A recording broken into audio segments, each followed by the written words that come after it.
avec Yann Brossat, tête de liste du Parti communiste français aux élections européennes, adjoint au logement à la mairie de Paris.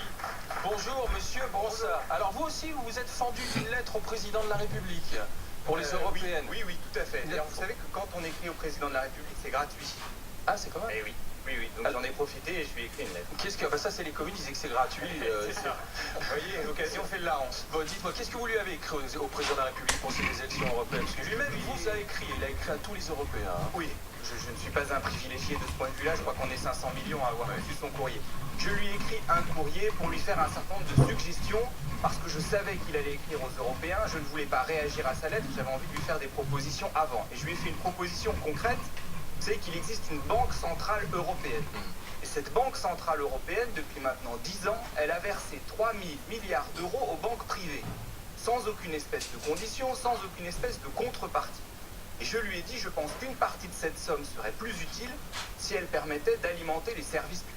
Vous savez, je suis quand même frappé, moi, ça fait plusieurs mois que je suis en campagne maintenant, par la disparition des services publics dans nos territoires, dans nos quartiers populaires, mais surtout dans nos zones rurales. Donc je pense que ça nous ferait du bien d'avoir un retour des services publics. Et donc si la Banque Centrale Européenne pouvait verser une partie de ces sommes-là pour développer le service public plutôt que pour les filer aux banques privées sans contrepartie, je pense que ce serait une bonne chose. Parce que j'ai lu votre lettre, c'est pas un peu caricatural de dire qu'on a construit que j'ai vu l'Europe des banquiers, l'Europe des privilégiés et l'Europe des riches. Je dis une chose, je dis que l'Europe au départ est une belle idée et que l'idée de se mettre ensemble pour construire la paix est une très belle chose.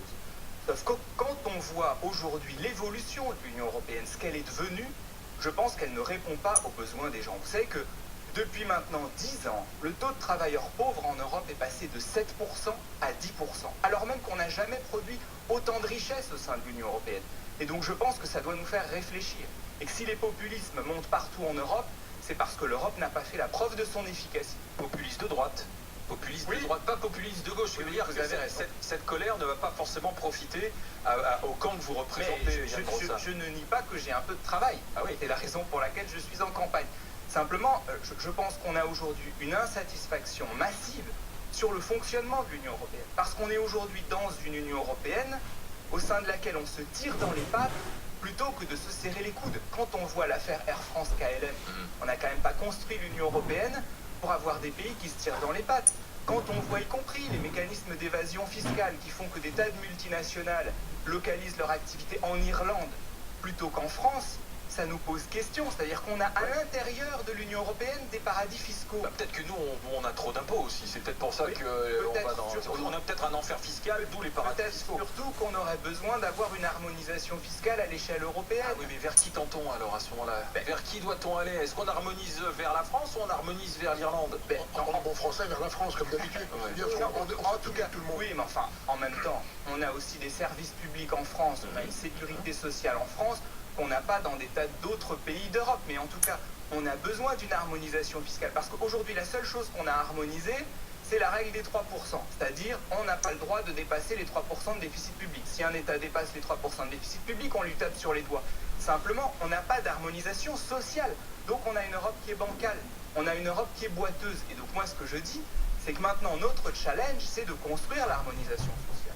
Et non pas en permanence de nous tirer dans les pattes. C'est quand même pas le but de l'Union européenne. Mais vous vous retrouvez avec le président de la République, puisqu'il veut un bouclier social européen, Emmanuel Macron, et qui nous exigeront que soit mis en place un socle de droits sociaux européens avec des standards minimums en matière de droit à la formation, couverture santé, assurance chômage et salaire minimum. C'est beau. C'est magnifique. Vous n'y croyez pas, vous ne croyez pas? Non, je n'y crois pas. Mais je n'y crois pas. Pourquoi? D'abord, je pense que je ne suis pas le seul à ne pas y croire, même si j'aimerais y croire. Pourquoi? Parce que le président de la République nous dit on va construire une Europe qui protège. Simplement, la question que je me pose est la suivante. Est-ce qu'il a construit depuis maintenant 1 an et demi une France qui nous protège davantage? Il est aujourd'hui président de la République française. Or, sa politique est plutôt une politique qui a précarisé les plus modestes, les classes moyennes, et non pas une politique qui nous a protégés. Et donc, il nous dit je ne vous ai pas protégé en France, mais je vais vous protéger en Europe. J'ai le droit d'avoir quelques doutes. Voilà. Johnny Blanc? Je sais pas, ça me fait toujours rigoler ces grands discours de en France tout est catastrophique, la situation se dégrade sans arrêt. Enfin, je sais pas, quand on parle de plus en plus de travailleurs pauvres en Europe, j'aimerais aussi qu'on me fasse une comparaison avec le reste du monde. Parce qu'on a toujours l'impression que soit la France, soit l'Europe vivraient dans une bulle et que tout ce qui se passe autour, ça n'existe pas, ça compte pas, quoi. Que tout serait mieux ailleurs. Je sais sais pas pourquoi on reste là d'ailleurs, parce que tout est toujours mieux ailleurs quand on vous écoute. Moi, ça me...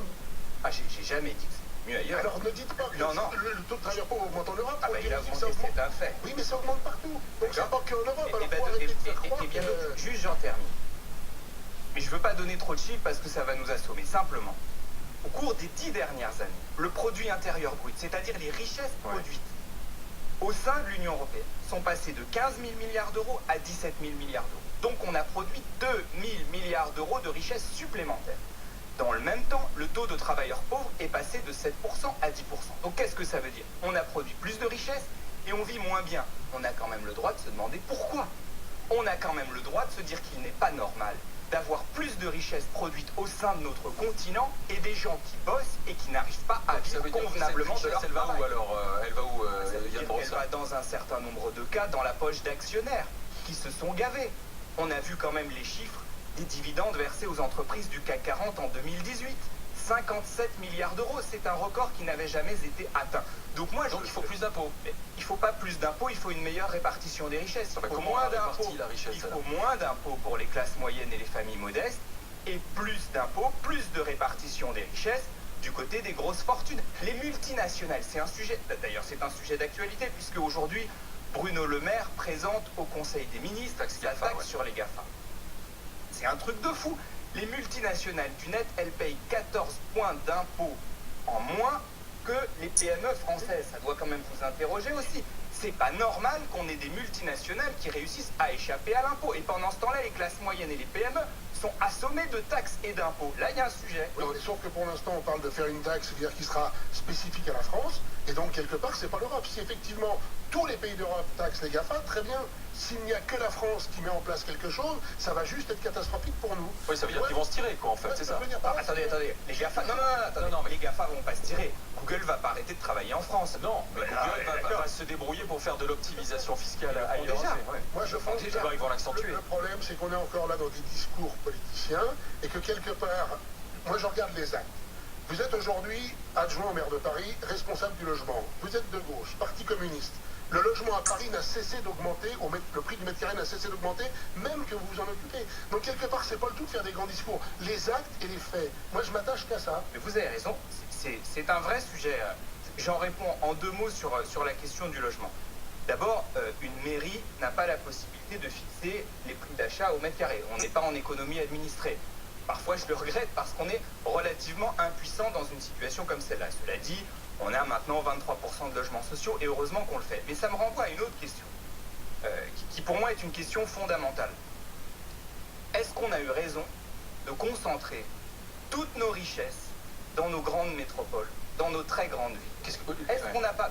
La population même, au-delà des richesses. Je pense que l'abandon des villes moyennes et des petites villes est dramatique. Dramatique. Parce qu'on concentre tout sur nos grandes villes. Et donc, tout le monde y perd.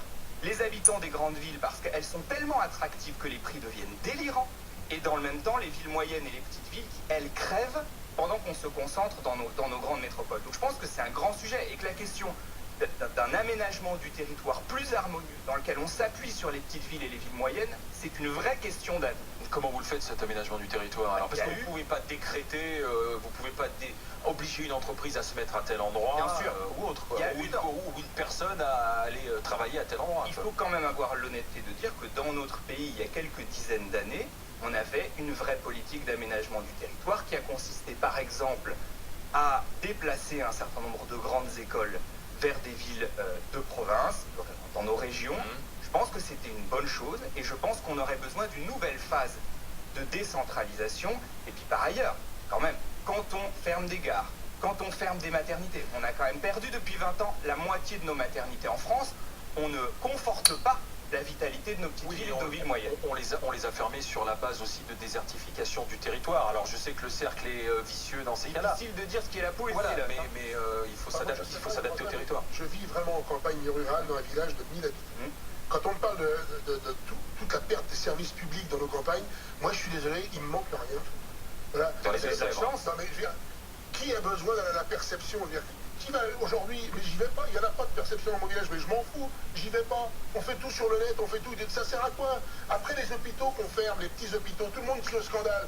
Personne veut s'y faire soigner dans ces hôpitaux. Mais si, le qui a une maladie, tout de suite, il dit, oh là là, attends, moi je vais devoir aller à Bordeaux ou à Main, voilà. On veut tous chercher le meilleur professeur, le meilleur soin. Donc ces petits hôpitaux de proximité qui effectivement peuvent dépanner, mais quelqu'un qui a vraiment quelque chose ne veut pas se faire soigner. Donc il faut arrêter de faire croire aux gens que... Ah mais ça c'est un raisonnement de parisien ça, de politique parisien, Yann Brossard. D'abord il faut pas... C'est le parisien qui parle de la province sans la connaître. C'est totalement faux. Il faut que... Non, attendez. Si on a eu un mouvement aussi puissant ces derniers mois, c'est aussi parce qu'on a beaucoup de gens qui sont furieux de voir leur service public disparaître. Ça a commencé sur les taxes, hein. Bien sûr, et ça atterrit notamment sur la question des services publics de proximité. Je serai à Creil cet après-midi, je m'y rends pour la deuxième fois. À Creil, maternité, 1600 naissances par an, maternité de niveau 3, considérée comme extrêmement performante, on la ferme pour faire des économies. Donc je veux bien qu'on m'explique que personne ne veut y aller, il y avait quand même 1600 femmes qui accouchaient là-bas. On ne peut pas balayer d'un revers de main le fait que la disparition de nos services publics de proximité n'est pas une bonne nouvelle. Je ne dis pas qu'ici ou là, il n'y avait pas des problèmes à régler. Mais enfin, globalement, on a vu nos services publics disparaître, et le moins qu'on puisse dire, c'est qu'on n'y a pas gagné. Puis moi, je veux bien qu'on nous dise en permanence qu'il faut tout faire sur le net. Il y a eu un excellent rapport du défenseur des droits sur ce sujet, Jacques Toubon. Pourtant, il n'est pas connu pour être un mec de gauche. Quoi, il est devenu, hein, il a peut-être un peu évolué. Il a fait un rapport sur la question, justement, du recours à Internet pour l'accès aux services publics. Et il montre à quel point, en disant « allez sur Internet, c'est comme ça que vous aurez accès à vos droits », on rend l'accès aux droits plus inégal. Parce qu'il y a des gens qui ne savent pas aller sur Internet. Et moi, je l'ai vu, je vais vous dire, je vais faire un mea culpa. Je l'ai vu comme adjoint au logement à la mairie de Paris. On a dit aux gens, maintenant vous ferez vos demandes de logement sur Internet. Hein. Et bien j'ai vu des tas de gens ensuite venir me voir en me disant, je ne sais pas faire. Et j'ai besoin d'avoir un guichet, et derrière le guichet, d'avoir des gens qui m'expliquent comment faire. Donc on a besoin de personnel, c'est démago d'expliquer. Alors il y a le pardon, il y a le je ne sais pas faire qui est réel, vous avez raison, il y a des gens qui aujourd'hui sont en fracture numérique, mais il y a aussi la complexité. Parce que quand on va sur Internet, sur le service du logement de la ville de Paris ou sur des services administratifs, je peux vous dire que quand on cherche l'onglet, on vous explique, on vous dit c'est pas possible, il faut avoir fait Polytechnique et je ne sais pas quoi. Alors, il y a aussi une simplification à avoir à ce niveau-là. Yann Brossard, vous restez avec nous, tête de liste communiste aux élections européennes, adjoint au logement à la mairie de Paris, Joël Dagosseri et Gilles-William Goladel. Piaf, bout d'impatience de vous interroger. À tout de suite.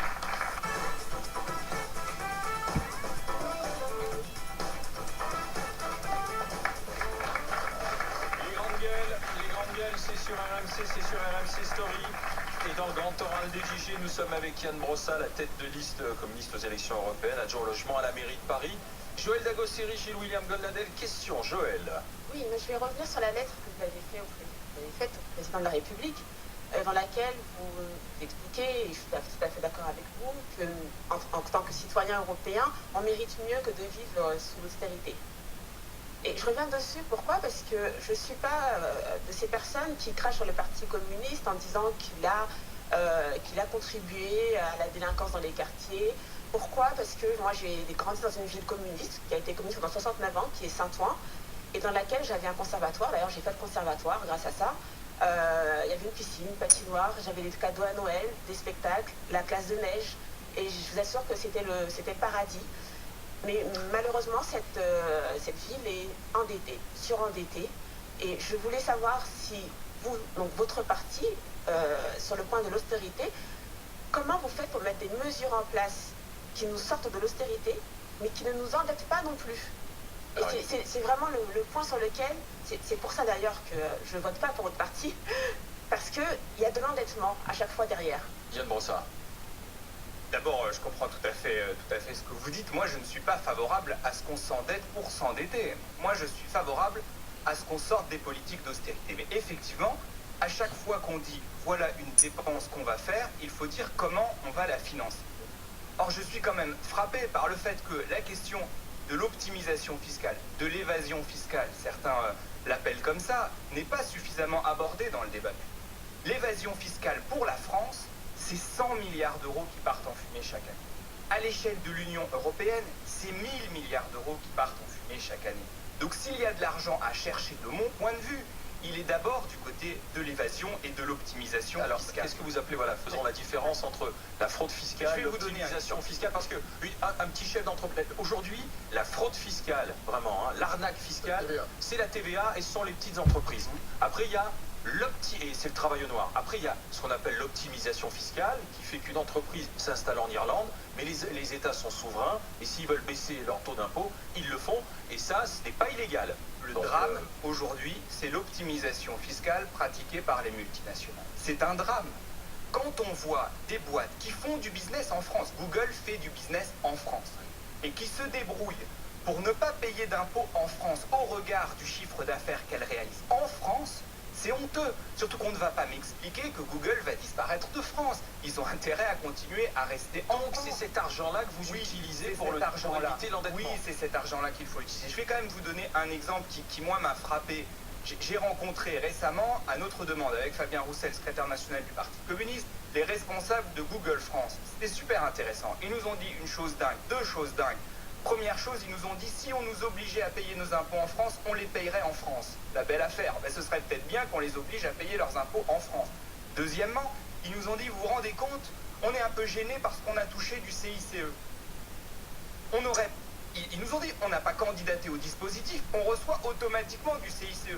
Mais attendez, c'est un scandale national. C'est-à-dire qu'on a des boîtes. C'est le crédit impôt compétitivité emploi. Compétitivité emploi. Mis en place par François Hollande. C'est quand même un drame national. On est en train de débattre en ce moment avec les gilets jaunes, tout ça, pour savoir ce qu'on fait de notre argent public. On a des boîtes auxquelles on verse de l'argent, elles ne le demandent même pas. Et en plus de ça, elles font de l'optimisation fiscale. Stop. Cette gabegie-là, elle doit s'arrêter. Et donc, avec cet argent qu'on pourrait récupérer, je pense qu'on aurait les moyens de financer du service public. Gilles-William Goldnadel. Je voudrais faire une remarque d'ordre particulier et une autre remarque d'ordre général, mais qui se rejoignent. Johnny, je ne partage pas totalement ton enthousiasme pour la qualité du service public d'aujourd'hui. Beaucoup de Français se plaignent par rapport à ce qu'il était il y a encore 10 ou 15 ans. Or, on constate que comparé à d'autres pays européens, il y a beaucoup plus de fonctionnaires en France, même si leur effectivité est moindre. Donc on peut se poser la question sur le rapport entre le nombre de fonctionnaires et finalement la qualité de service public. Et j'en viens au Parti communiste. Vous avez bien voulu reconnaître que vous avez un problème de crédibilité par rapport aux populistes de droite. Mais est-ce qu'on ne peut pas se poser la question de votre crédibilité au regard des résultats économiques enregistrés par tous les pays communistes ou socialistes dans le monde? D'abord, moi je n'ai pas de référence parmi les pays communistes. Et donc vous pouvez me coller cette étiquette-là si vous le souhaitez, je la balaie d'un revers de main. Ma référence n'est pas là. Et si les pays... Pour y en avoir et si les pays... Eh bien, je n'en ai pas. Et si les pays d'Europe de l'Est se sont écroulés, et s'ils n'ont pas bénéficié d'un soutien populaire comme quand ils se sont écroulés, c'est bien qu'il y avait une raison. Donc mon modèle n'est absolument pas là. Absolument pas là. Absolument pas là. Et donc, ne cherchez pas à m'accoler des modèles qui n'existent pas. Le Parti communiste ne raisonne plus comme ça. En tout cas, j'ai répondu à votre question. Après, sur la question du service public et de la qualité du service public. D'abord, la qualité du service public s'est dégradée ces dernières années en France. Et je vous l'ai dit tout à l'heure, la moitié des maternités françaises ont disparu en France depuis 20 ans, ce qui doit quand même nous interroger. Mais surtout, malgré tout ça, quand vous allez à l'étranger, je peux vous expliquer comment fonctionne la sécurité sociale à la française. Parfois, vous n'avez même pas besoin de l'expliquer, elle est connue. Mais les gens nous regardent avec envie. Avec envie. Et donc moi, j'ai plutôt envie qu'on soit fiers de ce système-là. Or, on passe notre temps... On nous en veut moins qu'avant. On passe notre temps à nous exclure. Et à dire, ah ben on est désolé, nous on a des fonctionnaires, nous on a la sécurité sociale et ça nous coûte cher. Mais moi, je suis fier d'avoir la sécurité sociale. Il y a quand même un paradoxe. Le pays n'a jamais eu autant de prélèvements. On est le pays qui est le plus redistributeur. Ce sont des données factuelles, statistiques. On n'a jamais autant prélevé les Français. D'où aussi le ras-le-bol fiscal qu'on a entendu sur les ronds-points. Et à côté de ça, vous nous dites, les services publics fonctionnent pas terrible, de manière pas terrible, et ils ferment. Où va l'argent? Enfin, je veux dire, si on n'a jamais payé autant d'impôts, je vous l'ai dit, qu'est-ce qu'on fait? Le CICE, entre 2013 et aujourd'hui, c'est 111 milliards d'euros. 111 milliards d'euros. Alors, il y a des boîtes auxquelles il fallait les filer, notamment les petites entreprises, et ça ne me pose absolument aucun problème. Il y a des grosses boîtes qui n'auraient jamais dû toucher le CICE. Voyez Ford. Attendez, on a un bon exemple là. Ford. Ils vont fermer à Blanquefort. 850 personnes qui se retrouvent sur le carreau. 2000 emplois induits qui sont supprimés. Vous savez combien ils ont touché depuis 2009? Dette publique 50 millions d'euros. Ouais. 50 millions d'euros. Et là, ils Il en est à donnent une 20 boîte. pour le Oui, plan de ils en sauvegarde de donnent 20. l'emploi. Ben, c'est généreux. Enfin, ils en donnent 20. Le maire leur demande d'en donner 20. Ils en ont reçu 50. Ils en donnent 20. Ils ferment une usine de 850 emplois. Ben oui, il y a quelques questions à se poser sur l'utilisation de l'argent public. Les élections européennes, c'est pour vous, ça veut dire que Paris, la page va se tourner avec Anne Hidalgo, c'est fini pour vous, Paris, Yann Brossard? D'abord, aujourd'hui, je suis toujours maire adjoint. J'assume les élections, J'assume mes les européennes, responsabilités. c'est dans 3 mois. Bien évidemment, moi je suis favorable au non-cumul des mandats. Donc ce serait hypocrite de vous dire je suis favorable au non-cumul et puis le jour où je suis dans cette situation-là, je fais pas ça. Donc vous partez en laissant une ville dégueulasse, Paris, avec une maire impopulaire et une crise du logement, quoi, en fait. Donc vous vous débinez, Yann Brossard. Vous voulez que je vous parle de mon bilan sur le logement? Je veux bien.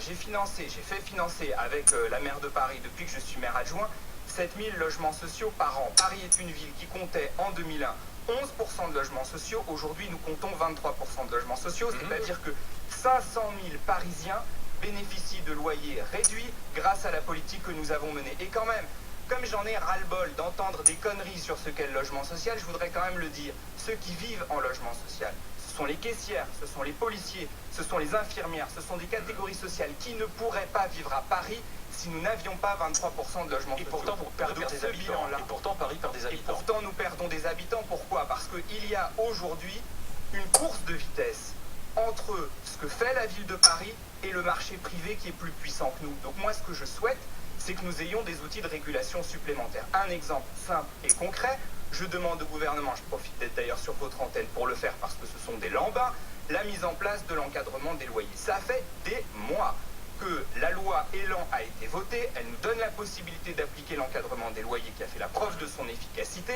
L'encadrement des loyers n'est toujours pas appliqué parce que le gouvernement n'a pas pris les dispositions nécessaires. Écoutez-nous, donc je le demande à Julien de Normandie, on n'en peut plus d'avoir des loyers à 25 € du mètre carré dans le privé, aidez-nous, et donc s'il pouvait nous entendre, ce serait bien. Jenny Blanc? Ça me paraît toujours difficile d'encadrer les loyers si on n'encadre pas le prix de l'immobilier, quoi, voilà. Ou alors demain, il n'y a plus rien à louer, quoi. On peut toujours raconter ce qu'on veut, il y a un prix de marché qui existe sur la ville de Paris, et contrairement à ce qu'on veut bien croire, qui est relativement moins cher que dans beaucoup de capitales mondiales. Donc, quelque part, je vois pas comment on peut faire chuter le prix de l'immobilier à Paris pour baisser les loyers. Et quand je vois le prix d'un studio à Paris à des 800 000 € ou quelque chose comme ça, je vois pas comment on peut le louer à 200 balles par mois, quoi. C'est juste pas possible. Mais moi, vous savez, j'aime bien les faits. En l'occurrence, l'encadrement des loyers, il a été appliqué à Paris entre 2015 et 2017. À ce moment-là, il n'y a pas eu une diminution du nombre de logements loués. Et deuxièmement, il y a eu une stabilité des loyers. Et pour la première fois, les loyers sont restés stables après 10 ans d'augmentation ininterrompue. Donc bien sûr, on peut faire des caricatures. Moi, ce que je vois, c'est que ça a marché. Je demande simplement qu'on puisse le remettre en place. Il ne s'agit pas de mettre des loyers à 10 € du mètre carré à Paris, j'en rêve, mais malheureusement, la loi ne nous le permet pas. Ça permettra de modérer un peu le niveau des loyers qui est devenu délirant. Bien sûr, mais quand je... Attendez, moi je veux bien que c'est plus cher à Londres, mais enfin, si vous dites ça à un Parisien, il s'en fout. Ouais, mais quand on écoute les acteurs du privé, ils disent, mais au contraire, il faut libérer le marché, il faut qu'on puisse construire davantage. Or, à Paris, quand on met un coup de pioche, on nous dit qu'on est sur un site archéologique et qu'on ne peut pas toucher une façade d'immeuble, et on a des normes qui empêchent de construire, et plus on construira, plus les prix baisseront. Voilà ce que disent les acteurs du privé aussi. Je sais qu'ils le disent. Ils sont moins hostiles à l'encadrement des loyers qu'ils ne l'étaient il y a encore quelques années. Comme adjoint au logement, je suis quand même régulièrement en contact avec eux, mais surtout, là aussi, soyons honnêtes et ne faisons pas de démagogie. À Paris, on ne pourra pas construire des dizaines de milliers de logements. Il n'y a plus de terrain disponible. Et par ailleurs, les gens, à juste titre, disent on a besoin d'espaces verts, on a besoin de crèches, on a besoin d'équipements publics. Donc ayons l'honnêteté de le dire. À Paris, il n'y a plus de terrain disponible. Toutes les zones d'aménagement, notamment les anciennes zones qui appartenaient à la SNCF, elles sont déjà lancées. Donc la vraie question, c'est comment on régule. Anne Hidalgo, c'est comment on décentralise réellement. C'est ce que j'ai dit tout à l'heure. On en parlait tout à l'heure. Anne Hidalgo va se faire battre à Paris? Je ne le pense pas. D'ailleurs, moi, j'ai plutôt l'impression que l'ambiance a changé depuis quelques mois. En tout cas, je constate quand même qu'en face... Il y a un petit mouvement, hein, quand vous parlez d'Anne Hidalgo va se faire battre, là, il y a la foule qui est là. Vous avez le droit, et moi, je suis un démocrate. Oui. Simplement, ce que je vois, c'est qu'il n'y a pas de candidat en face. Oui. Enfin, ou plus exactement. Il y a tellement de candidats en face qu'on voit pas bien qui est candidat. Et quand je vois le bordel qu'il y a à La République En Marche pour savoir qui est susceptible de se présenter, j'ai pas le sentiment que... Et Rachida Dati est sur les rails maintenant aussi, elle a l'air de vouloir se lancer. Plus on est de fous, plus on rit. Enfin bon, Anne Hidalgo n'est pas perdante. Non, Malgré l'impopularité, la saleté... Je pense que l'élection est très ouverte. Alors c'est vrai que l'élection est sans doute plus ouverte qu'elle ne l'a jamais été. Mais d'ailleurs, juste si vous me permettez de généraliser, parce que moi j'aime pas qu'on fasse tourner tous les débats autour de Paris. Dans plein de villes, c'est extrêmement incertain, parce que depuis qu'on a La République En Marche, depuis 2017, le paysage politique a été complètement bousculé. Donc dans des tas de villes, on a une grande incertitude sur ce que vont donner les municipales. Alors il nous reste 3 minutes, une question rapide de Joël et ensuite Gilles William. Oui, Anne Hidalgo, elle est maire de Paris, intramuros, mais contrairement à Bertrand Delanoë, j'ai pas l'impression qu'elle comprenne que quelque part, elle est un peu maire aussi des villes qui entourent Paris. Ouais, la banlieue proche, Saint-Denis, Aubervilliers, enfin... Et j'ai l'impression qu'elle fait une politique, notamment sur les voitures, par exemple, en oubliant que ces personnes-là qui viennent et qui vont travailler sur Paris et qui ont besoin de leur voiture, elle ne pense pas, elle pense à ces petits Parisiens. Et c'est la première maire de Paris, moi j'ai toujours vécu en banlieue proche, c'est la première maire de Paris dont j'ai l'impression qu'elle est très éloignée de sa périphérie. Et Bertrand Delanoë avait cette volonté, en tout cas, il dégageait cette impression de prendre en compte la périphérie de Paris et beaucoup moins Anne Hidalgo. D'abord, la piétonisation des voies sur berge, elle a commencé sous Delanoë. Oui, bien sûr. C'est Delanoë qui a entamé la piétonisation des voies sur berge. Et la politique de réduction de la place de la voiture, c'est Delanoë qui l'a lancée. Après, moi je suis convaincu d'une chose, et je veux que ce soit vraiment une politique soutenue par tout le monde à Paris, c'est que quand on diminue la place de la voiture, il faut augmenter la place dévolue au transport en commun. Parce que si on n'a pas, dans le même temps une augmentation massive de l'offre de transport en commun, inévitablement, on réduit la mobilité des gens. Et donc vous avez raison de le dire. Et par ailleurs, quand même, je tiens à le dire aussi, c'est une politique qu'on peut mener à Paris, c'est une politique qu'on ne peut pas mener dans des tas d'autres endroits où malheureusement on n'a évidemment pas la même offre de transport en commun. Dernière question, Gilles-William Goldadel. Oui, ça n'a rien à voir, c'est par rapport au scandale d'agression sexuelle au sein du Parti communiste français. Le Parti communiste français vient de présenter ses excuses aux victimes de viol ou de harcèlement au sein de l'Union des jeunesses communistes, et vous avez des victimes de ces exactions qui se plaignent justement de l'omerta qui a régné au sein du Parti communiste. Alors, double question. Cette affaire-là, elle suit les affaires de l'UNEF, de la JS et d'autres organisations de gauche. Est-ce que d'une certaine manière, plus on chante les leçons de morale et plus finalement on est capable de duplicité? C'est ma première question. Et ma seconde question, est-ce que vous ne craignez pas que ce nouveau scandale ne vous coûte cher également dans les urnes? D'abord, honnêtement, les calculs électoraux sur un sujet comme cela, surtout pas.